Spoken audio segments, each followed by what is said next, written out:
Let's rewind to the Brisbane Test match between Pakistan and Australia, played from November 27 to December 1st, 1981. On a pitch that offered pace, bounce and serious challenge, one man stood tall when others fell, Ijaz Faqih. In the first inning, Ijaz Faqih showed true grit and determination. He scored a fighting 34 runs off 53 balls, spending 66 minutes at the crease and hitting 4 crisp boundaries. It was not a big score, but in those testing conditions, it was worth its weight in gold. In the second innings, with Pakistan under pressure once again and the Aussies quakes breathing fire, Ijaz Faqih held his ground. He added another 21 runs off 42 balls, lasting 61 minutes, once again cracking 4 boundaries. While the rest of the batting lineup struggled to survive, Ijaz Faqih played with calm and courage. Though Pakistan went down by 10 wickets, Ijaz Faqih's twin efforts with the bat stood out as a brave and valuable contribution in tough times. His innings were a quiet reminder of how fight and heart matter just as much as big scores. Let's refresh those vintage memories and relive both of Ijaz Faqih's resilient knocks, true examples of batting it out when the going gets tough.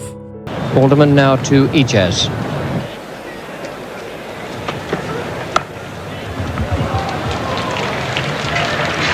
That'll be 4 runs. No man down there at third man.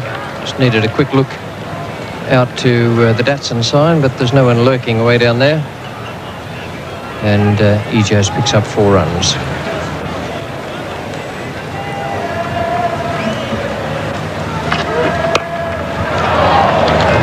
That was a rather miscued hook shot. Brings up the 250 for Pakistan, 7 for 251.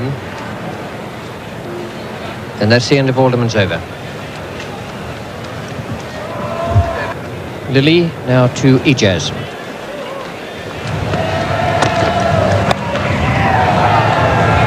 Oh, and fumble time. Jeff Thompson, the culprit there.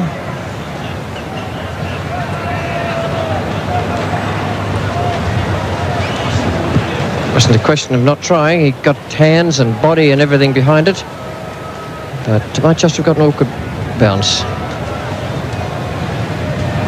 Yes, that went straight between his legs, as you could see, and there was just that gap there. Perhaps have kept his legs close together.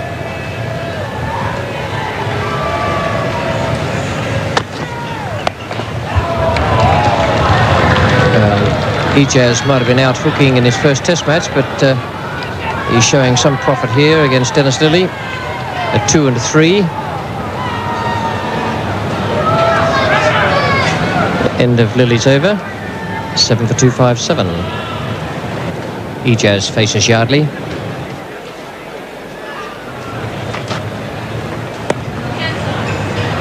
It's neatly cut away past Thompson.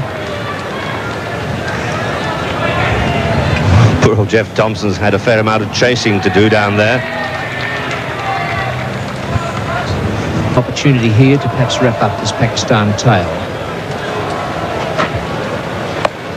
That one hit high and wide of Lilly, who comes around from backward square leg to chase it, but it'll be 4, so that's a 4 and a useful 4-2 to Ijaz. A bit of frustration there on the face of Yardley. Ijaz, realising he's running out of partners, has to throw a bit of caution to the wind, and perfectly safe shot, just going with that spin, clipping it away behind square, gave Dennis Lilly no chance. Was in part. Well, it's the spinner, Yardley.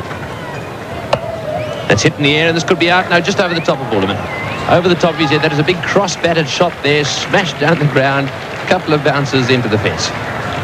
Put the sweater on, and certainly no sign of him tightening up.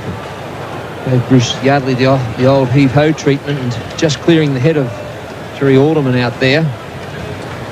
Several times today, shots like this just clearing the Australians. He might well try and lob one over the top of the outfield. On the other hand, he's only got 5 minutes to close. He's gone for it, and he's hit it, and it's gone high and wide down towards square leg. One bounce into the fence, and so 4, a good shot there from Ijaz, and I suspect Greg Chappell might get that area covered. Ijaz looks as if he's going to lob the ball into that square leg area. And very intelligent cricket from Ijaz. realising the last man in. And a perfectly safe outfield hit. Picking it up on the half volley, and there was no one out there.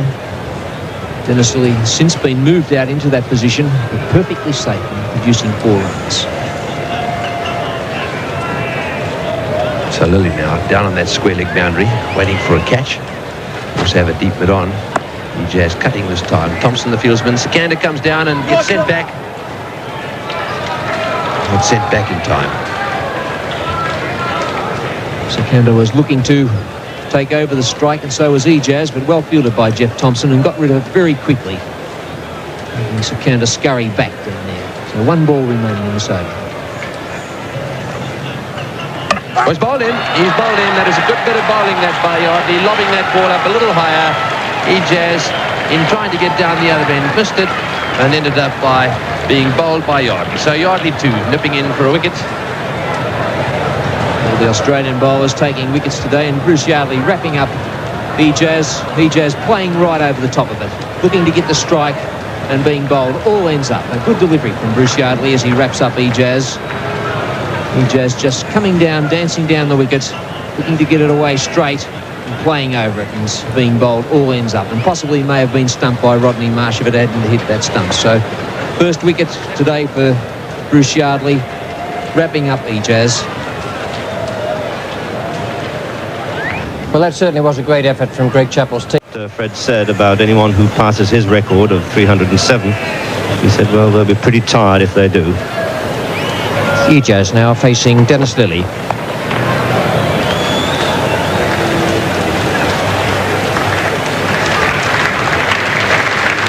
And that's 4 runs. So Ijaz gets off the mark with that deflection down to fine leg, pulled away, not off the middle of the bat, off the underneath edge. Nonetheless, it's pretty effective. That'll be 4. Feeding the slip cordon. It's all along the ground. It wasn't a chance in any way. 4 more to Ijaz. All these runs are very valuable, because once Pakistan got up to that cut-off point,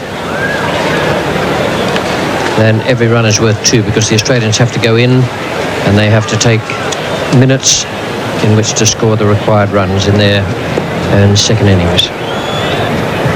6 for 189. Yardley to Ijaz. Dennis Lilly is the man behind square, and he's quite happy to let them take 2 so Ijaz can keep the strike.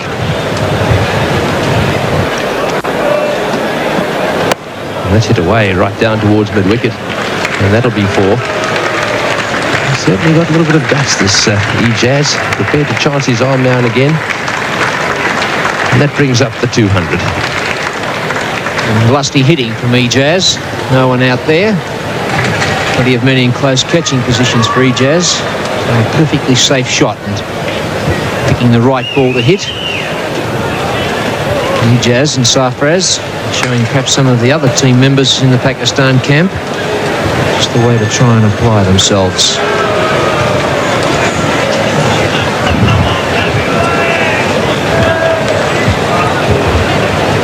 And so Yardley again over the wicket.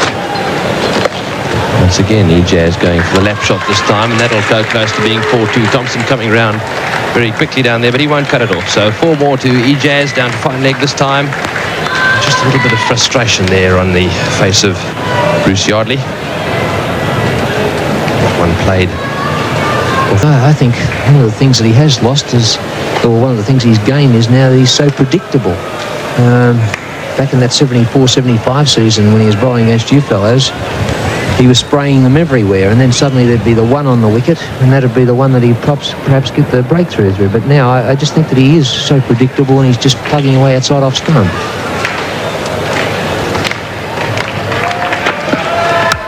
It's a nick, and Greg Chappell's got him. He's gone. 100th test catch by Greg Chappell, and nonchalantly taken it was 2, and that would be a great relief for Jeff Thompson. He's been striving for that wicket. An outside edge, the bat of Ijaz, straight to that marvellous catcher, Greg Chappell. Well, breakthrough at last for Jeff Thompson, and certainly one that Greg Chappell will remember. His 100th catch in test matches.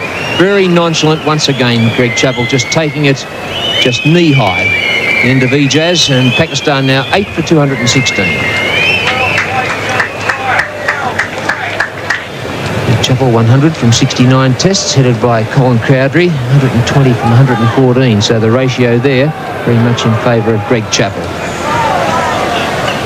Ijaz Faqih born on March 24, 1956 in Karachi. He was right-handed batsman and right-arm off-spin bowler who played as an all-rounder for the Pakistan national cricket team between 1980 and 1988. Despite a relatively brief international career, Ijaz Faqih made significant contribution in both Test and One-Day international formats. In Test cricket, Ijaz Faqih appeared in 5 matches, scoring 183 runs at an average of 26.14, including a century with a top score of 105. With the ball, he delivered 534 balls, taking 4 wickets at an average of 74.75 with the best bowling figure of 1 for 38. In ODIs, he played 27 matches, amassing 197 runs at an average of 12.31 with the highest score of 42 not out. As a bowler in the limited over format, he took 13 wickets from 1,116 deliveries, averaging 63 with the best figure of 4 for 43. Ijaz Faqih's domestic career was more extensive and impressive. In 142 first-class matches, he scored 6,058 runs at an average of 32.74, including 13 centuries and 32 50s, with the highest score of 183. His bowling was particularly noteworthy in domestic arena, where he took 563 wickets at an average of 23.54, including 41 5-wicket hauls and 9 10-wickets match hauls, with the best bowling figure of 8 for 51. One of the highlights of his international career was during the 1986-87 series in India, where he scored a resilient 105 runs, forming a 154-run partnership for the 7-wicket with Imran Khan. This performance earned him the Player of the Match award in the drawn Test match. Ijaz Faqih's contribution to Pakistan cricket, especially in the domestic circuit, underscored his capabilities as a reliable all-rounder during his playing years. If you like this video, please comment, share and subscribe. Thanks for watching.